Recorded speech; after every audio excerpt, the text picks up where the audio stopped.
Everybody, welcome back to the Identity Jedi show. You know what it is, your boy David Lee. Got another special guest here at Identiverse. You know, we've been here all week having conversations, seeing all what's going on in identity. And today, we got Jordan Burris coming by. We're going to have a little conversation, talk about some diversity and inclusion and what we're seeing in the identity field. Jordan, good to have you here, bro. Appreciate you having me. When is your session again?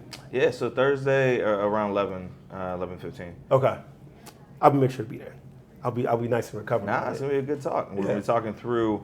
So I a dual hat. Of course, I work with Secure, who does identity verification, but I also dual hat and sit on the board directors for 𝗠𝗏𝗏 initiative and helping them with their DEIA work. So diversity, equity, inclusion, and accessibility. Yeah, awesome. And one of the things I've noticed this year with the sessions, right? I saw at least 3 different sessions talking about diversity, equity, and inclusion this year, which I want to say is a max for Identiverse. I think this is the most I've ever seen. Usually there's like 1 or 2. There's like 1 or 2, yeah. I want to feel like maybe we had 3, maybe like a year ago. Yeah. But I will say this, when I looked at the titles, I felt like it was a lot more intentional this year, which leads me to believe that maybe they're getting a little bit more open to having the conversation. In the years that you've been here and going on those topics, how have you felt like the response to some of the topics has been?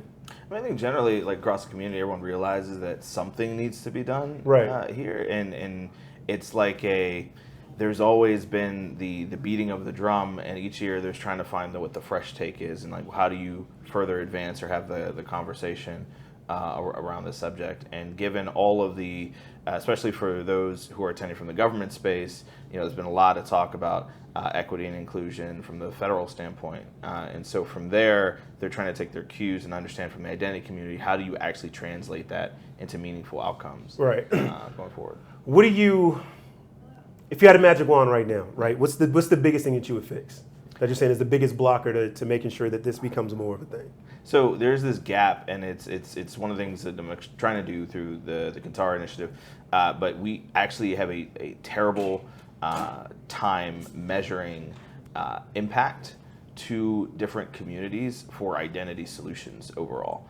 And that is actually creating this scenario where we keep applying fixes as an industry that don't actually meet folks where they are. There's a lot of assumptions, and it's because measurement, according to folks, is hard. They're trying to understand what is the actual change and how does it impact different communities, and more importantly, do we continue to put everyone in this one box?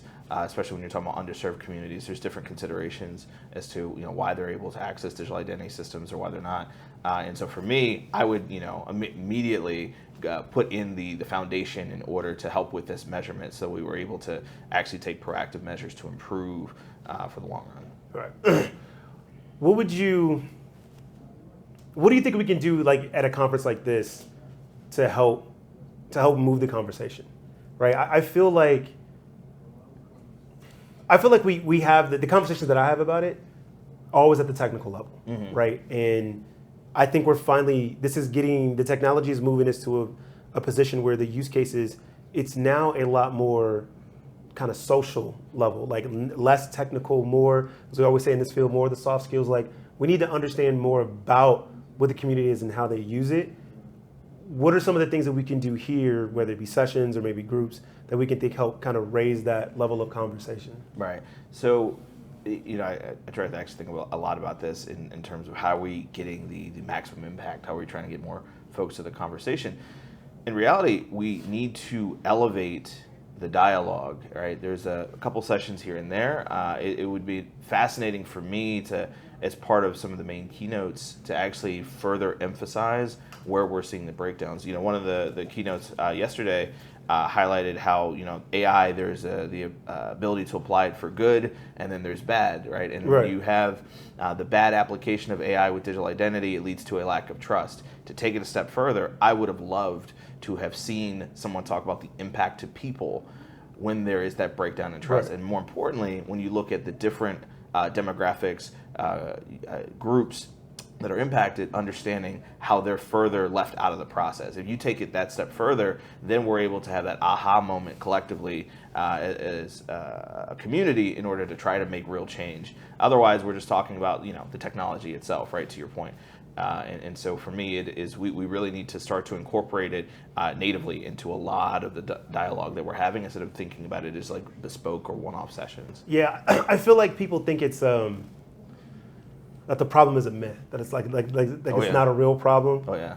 And it's because, to your point, they don't take it that far. Right. I was telling the team earlier about how we first met and connected to Identiverse, and when I said it on that panel, why I was so excited to see it, because like years before, I had done a diversity talk here and I brought up examples of how, we saw a gentleman get committed of a crime that he didn't commit because facial recognition tagged him as the wrong person because their algorithm had problem telling the difference between melanated pictures. Yep. And the picture that they used as a source picture was not well lit. Yep. I was like, for all of us that have melanin, look, right. Lighting matters, right? Right. There's a reason why, and because it's like the features do kind of change.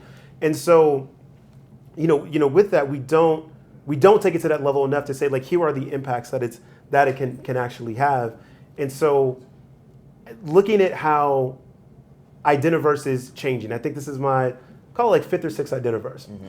One of the things that we were kind of talking about earlier, and I was talking with the guys, is like looking around. I was like, this is the first time, probably, I would say I've seen double-digit Black people, like at this conference, which I think is huge, right? It's not big numbers. I mean, there's probably roughly around 2,500 people here, but more so than it has been in the past. And I think part of it, is doing a better job at conferences like this, like marketing this to the people that are in this industry to get them to come, right? Even if it's just listening and taking place, that's fine. It's got to start somewhere, and then hopefully working that through the panels to get more sessions. I will say I think the panelist selection, the speaker selection has been more diverse. We've seen a lot more of that on the speakers, but so I see the progress. I always get frustrated because it's slow progress, but slow progress is better than none whatsoever. Right. What is you start to look forward, and I don't know how much longer you're going to be coming to speak to these events. What are some of your thoughts on maybe things that we can do, like as speakers, to work with Identiverse to kind of open some of that? Yeah, I mean, I think for the speakers in particular, especially as you're doing the evaluation of the content and the curation, right? It would be very interesting for me to have almost like a people impact track associated with it, right? And being able to talk into, as we talk about passkeys rolling out, or we talk about the advent or the continued usage of mobile devices, what does it actually translate to in terms of people, and how are they impacted? One of the things, I know we've talked about this before, but one of the use cases that are fascinating to me that we just kind of continue to gloss over is that not everyone has a smartphone, right? You talk to my grandma, she called it a dumb phone, and in particular, that's her flip phone at the end of the day. And we keep assuming that everyone has access to these tools, and it's by choice in a lot of cases, right? Some folks just don't like the idea of having all that connectivity at the end of the day, right? And are we designing our solutions? Are we talking about the impact of these things we're putting in place, and how it'll affect those communities, and how we are seeking to bring them into the conversation, right? If we're not doing it and we're not making that a core tenet in the way in which we're talking about these sessions and setting them up, we're just going to continue to leave folks behind ultimately. But I will give credit to the fact that there is some intentionality today and how they are trying to have more of these dialogues, right? To your point, there's more sessions related to this. There's more representation in particular. And I think that just as a community, again, we've long said that there has to be better approaches to bringing more equitable outcomes for individuals. I think now it's really about us rallying to make sure that we're putting the energy and emphasis behind it, such that we can actually see the change that we want ultimately, not only in these programs, but then ultimately across the industry and the solutions. Yeah, and I'll say this, and I want to clarify for anybody like watching or listening. It is a critique against Identiverse, but it's not a bad one, right? I think Identiverse has grown to be this conference that it is, and it was for the practitioners, right? I talked to Andre Durant like earlier in the year when I was kind of preparing for this and asking him like, what was his thought process when he wanted to start this? And he talked a lot about like synergy and having an area where like people could just connect and talk about things, and that natural synergy would just flow, and that's how you kind of get these ideas kind of going forward. And I get that. As a practitioner, I love that. You always want to talk to other people and, get new ideas and bounce things off of each other. Right. But I think now, Identiverse has grown from that. I mean, this is now 20 some odd years this conference has been going. I mean, it's changed from cloud identity summits to different things. But I think now it's starting to get to that presence where we can say, let's still put the practitioner at the center. That's great. We want people to learn, have that stuff, whatever. But I think we can start leaning out more, like with some of these tracks. And instead, what I would like to see is instead of vendors coming in and saying, like, this is where things are going, let's also have like a track for the customers and people to say, this is where we would like to see things go, vendor, right? What are your thoughts on this? Because I think right now, and I get it, right? Like, you got to finance these things, the vendors with the sponsorships. We get it, capitalism. But I feel like the conference has enough clout now that they can kind of start to lean in to do some of those things. Yeah, but think how powerful that would be, right? Just the premise of having, you have civil liberties groups, you have other groups coming in there and said, like, I hear all these things being talked about. Here's what we don't understand, or hear how this translates to us. So there's this two-way dialogue that probably otherwise is not happening. And the conversations that would be powerful, because then perhaps you even look at these sessions as a way in which we're focus groups, right? You're doing some A/B testing, trying to figure out what actually will land in the right way and where we are getting things mixed up with the terminology in particular, so we can actually move the ball forward ultimately. I like that, man. That's a really good idea. I think I never really thought about it from that perspective. And it reminds me a little bit of, and it's been a while since I've been to Okta's conference. Mm-hmm. I think the last Octane I went to was maybe 2018, and it was at the Aria. Yeah. But one of the things that I did like about it, they had this like souvenir book that they gave away. I thought it was really weird, but I was like, at the time, I was like, this is kind of, but I like what they did with it. It was this thick book about like this big, and in it, they had all these different definitions of what identity was. And it was just but beyond technical, right? Mm-hmm. They were talking about cultural aspects, and they had like photography in there. So they had this little theme of like what identity is, all of it, and what it encapsulates. Right. And I thought Okta did a really good job of leaning in. I don't know if they've leaned into it as much since then. We all know that they're a marketing company that just happens to be a security company. No knock. Congratulations, you guys do that great.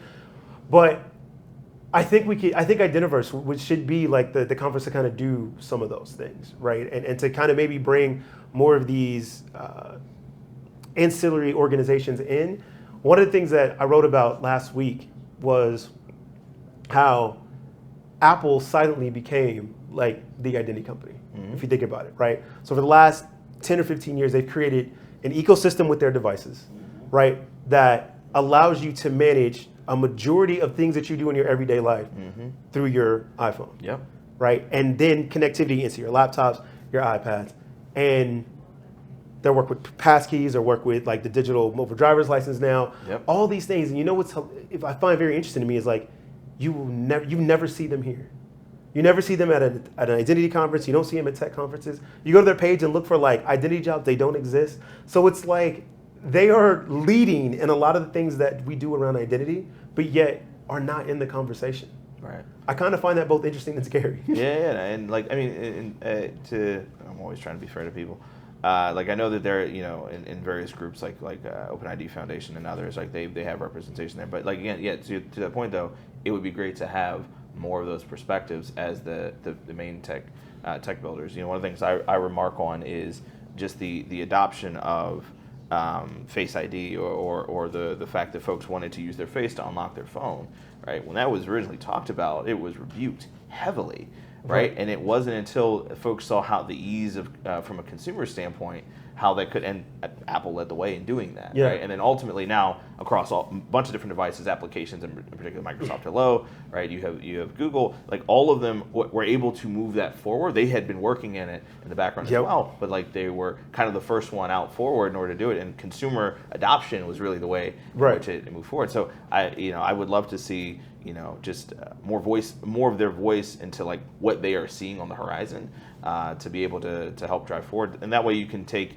for companies like mine that focus on identity verification and fraud, understanding what we're seeing on the consumer standpoint, and being able to bring the kind of the synergy or the nexus between the two of them, because then we can probably find unique ways in which we should be approaching this problem. Right, and they're going to be like, as we look to roll these things out, like it's going to happen. So technology, it's just the way that it runs, right? You brought up the Face ID. 10 years ago, the thought of biometrics logins was Forget about it. don't even bring it up. Right. That's sci-fi stuff. Nobody ever do it, right? Apple rolls out Touch ID. Okay. 2 years later, Face ID comes out. And I actually remember the marketing, the commercial they have for it, right? And Apple's always great at this, right? So the one that I saw all the freaking time was it was this guy, he was in this little market, they had the little jingle going, like Right. do-do-do-do-do-do-do-do. And the guy's just going around and he's like using his face, clicking there, whatever. And to your point, like consumers saw, it's like, oh, it's that easy. Yep. Right? Oh, so I can use this and then I can use pay and all this stuff or whatever. And they set up this ecosystem of, okay, we can identify who you are, we got Touch ID, we got Face ID. We tie that into Apple Wallet, so easier to pay, so you don't have to have these things. And they just kind of created that pathway to where as soon as consumers felt, okay, we're good, everybody kind of came into this. Yep. And it's that, now that we have that, people, you can't imagine your life without it, right? Like to your point, it's in all these different devices. So when I look at where we are now with some of the things that we're talking through with, Web3 and how identity is going to grow, like this stuff's going to happen even faster, right? Like I'm looking at this mobile driver license rollout. It's 4 states right now. It'll be 10 by the end of the year, right? It'll be all of them probably in the next 3 years. And they're starting out with like TSA. Eventually they'll get to like, alcohol checks, but how quickly do these just roll to like regular social services, right? Mm-hmm. These things are going to snowball because it's just what technology does and at the rate we move. And that's the scariest thing for me because I'm like, U.S. doesn't have a really good history of looking out for marginalized communities. I'm not going to weigh into that one. But what I will say is that, you're right. Like, we're going to continue to see these rollouts. In particular, you're going to see MDLs, like, they've been worked for a number of years. Now, yeah. I'm probably a little bit more of a pessimist in terms of the time horizon for it. I'm going to say there's going to be a lot of energy for it. But, there's a lot that has to be fixed, right? With our just underlying infrastructure. Today, I view it as broken in order to make them actually work in practice. And to a lot of these points is like we talk about connecting them ultimately at the end of the day. Like we still haven't fixed some of the basic tenets that allow you to even get the MDL, right? Like one of the things I always harp on, and then thinking about different communities that get impacted, right, is the foundational documents that you need, especially since mobile driver's licenses are going to be Real ID compliant. In order to assert that it is a Real ID compliant, you need a Social Security card. In a lot of cases, you need a birth certificate. So what happens if you don't have those, right? Like, one of the jokes I always talk about publicly, I may have talked about the last time we were together, is my daughter, my youngest daughter, when she was born, due to clerical error, was not issued a Social Security card. We actually had to go wait in line, Social Security Administration. That was a hot Virginia summer day. I was sweating. There was sweat everywhere. And to basically present her in person with my wife and I in order to say, hey, here is the baby. Can we please confirm that, can we get a Social Security number issued for, right? Like, if people, and I knew that was important because of the work that I do in identity and the linkages and the impacts, what happens when all this goes wrong. But what if you don't have time for that? What if your life does not allow you to move in that way, right? What if doing that type of thing is you taking a bus, you taking off work that you can't afford to do because you live in paycheck to paycheck? You're not going to do it. And so then you fast forward 20 plus years, they're actually trying to apply and engage in something, and they're being told, no, you actually can't go get this foundational, this thing that takes you to the next level. Right. And folks kind of gloss over it to say, well, you should have already had it. So like, no, it's not that simple. So that's what I'm saying. Like, I do think that these things will continue to grow, but there's a lot that has to be fixed in the underlying infrastructure in order to get us there. I agree, right? The reason why, I agree with the foundational infrastructure. I guess what I'm more pessimistic about is our ability to stop and actually think about stuff like that before we do it, right? Because I've watched it. I've seen this dude. It's like, oh, no, it's cool. Like, we'll just roll this out anyway. And it's like, no, but they will. So that's my, like, I look at this and go, because the convenience for the minority of people who will use it, like, so you're rolling out with TSA, right? And who's that gonna convenience the most? Like, travelers, people who travel frequently, right? People who are in and out and they don't want to use that or whatever, so it's gonna go to them. And so you're gonna lean into that convenience and somebody's gonna find a way to capitalize that, which then will push and further the rollout. And that's honestly, that's the pessimism I'm afraid of, is that we will do that and won't take the time to look at those other things because, like everything else, what tends to be security, we think it slows things down, and we don't want to do that. Yeah. And I think that's the one area where I would say this can't be capitalistic driven. Like we truly have to think of this as the way we're talking is trying to roll this out. We have to think of it like a utility, like anything else. Because at this day and age, like the internet is. Like everything else is like we get our water, our gas, it's something we have to have. So we kind of have to create the infrastructure around it in that way. Yeah. Which, not saying how we do that, capitalist society, everybody wants to get paid, I get it. But it can't be as capitalist driven because we're going to shortcut it. Yeah, I mean, we call today critical infrastructure. We say identity is new critical infrastructure, similar to water, electricity, and stuff. And like, I would like to see it protected and thought of in that way, in which you're actually thinking about kind of the holistic impacts of what happens when this goes right and goes wrong, right? Because yes, there are some capitalistic elements associated with it, but more about the social good that comes from it, or when you have it or when you don't have it, the impacts for it. And those are changes I believe we can and should make yesterday in order to really further this, because to this point, it's just going to become more ingrained. At the end of the day, right? I've been in the identity space for a long time, and a lot of us have always said, well, identity is important, and now there's kind of been this large wake-up call, thanks to COVID, that it is actually everything nowadays, and it's not like we're going back, right? So it has to become the corner, the center of everything that we're doing. So the answer is, you just go back to the public sector and we just go to administration, we're going to make all this happen, right? Yeah, exactly, because, moving bureaucracy is immediately, all the time I spent there. I would love to say that, you can do these things overnight, but look, there's a lot of great work that's being done, but these things take time, it takes energy, it takes effort, and I think that community building and getting everyone on the same page about doing it is actually probably one of the fastest ways to get it done, right? Because back in 2018, I used to say that there was a lot of things that were, fundamentally broken, right? We used to yell it from the rafters. A lot of things didn't change in government, right, as a result of it. And it's because the engine is methodical, it is slow, and it does it on purpose. So you're not having these knee-jerk reactions that upend the apple cart, right? And we can try to keep things as stable as possible. Right. That being said, there is this piece of the more focus that we have of coming together to do something, the faster it is for us to get that rapid scale adoption. You see that in other security domains when we're talking about things like supply chain security and others, right? There's groups, there's the government, there's private industry, there's nonprofits all coming together to say this is the way we should go to do this. I see this no different in identity. For the U.S., again, we lag behind what other countries are doing, right? Because a lot of them are having these types of conversations. I know Australia actually sat down with private sector and actually mapped this out, and I think for the U.S., from a national approach, like national strategy related to identity is absolutely needed, but not one on just on paper. It's more with one with actions, concrete groups that are helping to drive this conversation forward. Australia, huh? Mm-hmm. Maybe I should just move there. All right, so with that, look, man, I appreciate you coming out, take your time. I'll sit here and talk about these all day, and I know we got other things to do. So appreciate you tuning in to the Identity Jedi Show. We are live from Identiverse. Jordan, thanks for coming through. Appreciate you having me. See you guys soon.